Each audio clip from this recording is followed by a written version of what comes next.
The Introduction. Once upon a time, I tried to take over the world. Seriously, there is a video of me giving a speech about it at my high school graduation ceremony. You can watch my graduation speech by going to the link below in the information section of this YouTube video. Graduation speeches were banned for the class that followed mine. I say this all with tongue-in-cheek because I never really wanted to take over the world. In reality, I saw what I thought were problems in the world. I wanted to have enough influence to solve those problems.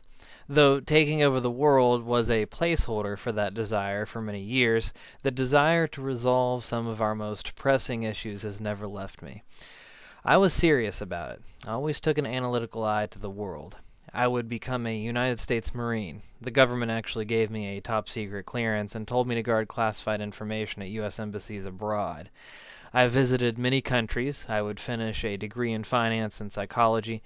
From being a professional poker player to a therapeutic foster parent, I tried to see as many different angles and layers as I could get my hands on so I could get to the heart of why our world is the way that it is. I learned some things. More importantly, I gained perspective.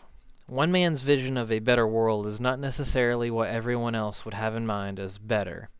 As I came to terms with this, I changed. I went from wanting to control to wanting to empower. I didn't want to take, I wanted to give. Doing anything else would repeat the past. It's very easy to repeat the past. This book is an attempt to capture some understandings that I have reached up to this point and share these understandings with you. This book will dive below the surface and into some of the essence. You may learn some things. You will definitely gain some perspective. I have written and said things in the past that have resulted in embarrassment and led me to cringe by merely remembering or reading my previous work. These experiences have tempered my headstrong attitude to a perspective of caution, uncertainty, and skepticism. I want you to question everything. Question the contents of this book. Make sure that I have not let my biases alter evidence or the truth. It is not my intention to mislead. On the contrary, I treat the reader as myself in this instance. I love you. I want the best for you. I want you to grow and learn and be happy. I believe now is the appropriate time to write this book.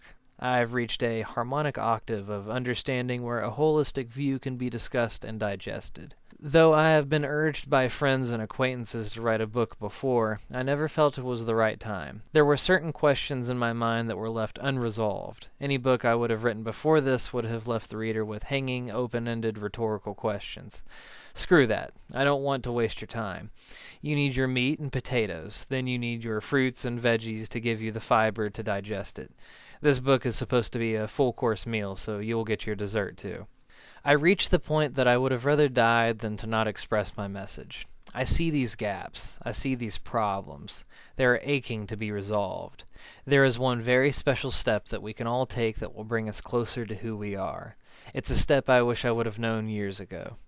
I am writing this book with the perspective that I am talking to a version of myself who was born yesterday. This version also understands what I am saying. I know my problems. I have come up with my own personal solutions. My situation may be drastically different from yours. However, if you can glean any value from my experiences, then this book was worth writing. I wish you the best. This is everything that I would have wanted to know if I was born yesterday.